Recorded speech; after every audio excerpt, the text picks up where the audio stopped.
Now इस question को देखिए guys, in the above sequence of reaction A and D respectively are, ये और ये, ठीक है। नाउ गाइस ये सारी रिएक्शंस मैंने आपको फर्स्ट जो क्वेश्चन था उसमें सब करा दिए। अब आपको देखते ही कोई दिक्कत नहीं होनी चाहिए गाइस। देखिए अगर मैंने आपको ए है, ए को KOH और O2 के साथ रिएक्शन कराई है, बी और H2 मिला है, आपको समझ में आ रहा है, कुछ हिंट आ रही है KOH और O2। तो मैंने आपको क्या कहा था गाइस, MnO2 है, याद है ना, fused with KOH with air, air में O2 कह दो, या कभी कभी के O2 की बजाय KNO3 लिख देते हैं, यही आता है बस दोनों, बहुत कॉमन रिएक्शन। तो ये क्या आ जाएगा, MnO4 2 नेगेटिव में आ जाता है।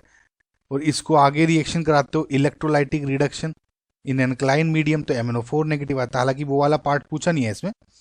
तो ये क्या हो गया, ए तो हो गया आपका MnO2, KOH और फ्यूज वगैरह वगैरह जो भी है ये सब पूरा का मटेरियल आपने यहाँ लिख दिया। तो क्या हो गया, K2MnO4 बन गया। साथ में लिख दो H2O, गाइस ये कौन याद रखता भी है, ठीक है। मेन तो आपको ये याद रखना है। अगर आप देखोगे, अगर आपको सिर्फ ए रिएक्शन भी आती है ना गाइस, ए जानते ही आपका क्वेश्चन सोल्व हो गया। ए क्या है, MnO2, यहीं से सोल्व हो गया आपका बी ऑप्शन। भैया मुझे कुछ देखने की जरूरत ही नहीं है। देखिए हम स्टूडेंट, देखिए स्टूडेंट्स हम क्या लोग क्या सोचते हैं, सारी रिएक्शन को आपको इस तरीके से क्वेश्चन सोल्व करने चाहिए, ज्यादातर ऑप्शन काट काट के, जब इसमें मल्टीपल चीजें पूछी गई होती हैं, ठीक है। ठीक है, बी क्या होता है, ग्रीन, K2MnO4 होता है ग्रीन। अगेन यहाँ सी क्या है, पर्पल।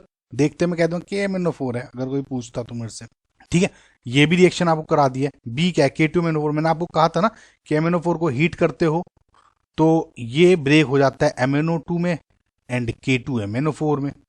कहा था ना MnO2 का, आप ये MnO2 को फ्यूज्ड KOH से करते हो तो K2MnO4 में कन्वर्ट हो जाएगा, कहा था। सिमिलरली अगर K2MnO4 को KMnO4 में कन्वर्ट करना है, आपको कहा था ना K2MnO4 को एसिड में डाल दो कि HCl में, तो ये कन्वर्ट हो जाएगा आपका KMnO4 में, ठीक है, और MnO2 बन जाएगा। तो ये हो गया 3B कन्वर्ट हो गया पर्पल में, KMnO4 हो गया, ये हो गया K2MnO4, राइट। MnO2 और H2O ये बन चुका है C। अब C अगेन K2MnO4 की रिएक्शन कराई, KMnO4 की सॉरी। तो अब मैंने आपको एक रिएक्शन और बताई थी कि अब तक ये फंडा होता है, MnO2 को कन्वर्ट किया K2MnO4, K2MnO4 को कर दिया KMnO4 ऑक्सीडेशन रिएक्शन से। जब ये फ्यूज्ड KOH को किया इसमें इलेक्ट्रोलाइटिक जो ऑक्सीडेशन किया इन एल्कलाइन मीडियम, तो ये बन गया। जब इसको हीट करते हो KMnO4 को, तो ये इन इसमें और इसमें ब्रेक हो जाएगा। K2MnO4 को जब एसिड में डालते हो HCl में, तो इसमें और इसमें ब्रेक हो जाता है, ठीक है ना। व्हाट इफ अगर मुझे KMnO4 से डायरेक्ट MnO2 चाहिए, तो अब मुझे क्या चाहिए, ये पूछा था आपसे। तो मैंने आपको ये बताया था अगर ऐसा है तो आप एक काम करो, इसको Ki और H2O में डाल दो।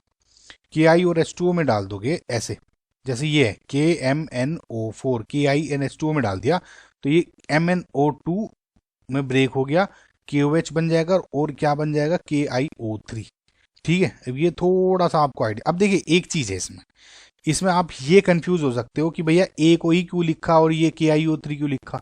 इससे आप 2-3 मतलब आप ये सोच सकते हो ना, KiO3 में यहाँ भी लिख सकता था, MnO2 यहाँ भी लिख सकता था। इसके दो चीज हैं कि आप जिससे आप कंफ्यूज ना हो। पहला तो ये कि यहाँ पे ए पूछा गया है, ए यहाँ पे MnO2 ही है। दूसरा, आप जब रिएक्शन ड्रॉ करते हो पूरी, तो बैलेंसिंग भी तो करते हो ना, तो 2 यहाँ पे है, तो इस तरह देख सकते हो। तो डी यहाँ पे KiO3 ही है। फिलहाल मेरी फर्स्ट रिएक्शन से ही सोल्व हो गया था, आपने जस्ट कंफर्म कर दिया। तो आपको गाइस ये मल्टीपल रिएक्शंस हैं, आई होप आपको याद हो गई होंगी आपको अब तक, ठीक है। Option B is your correct answer.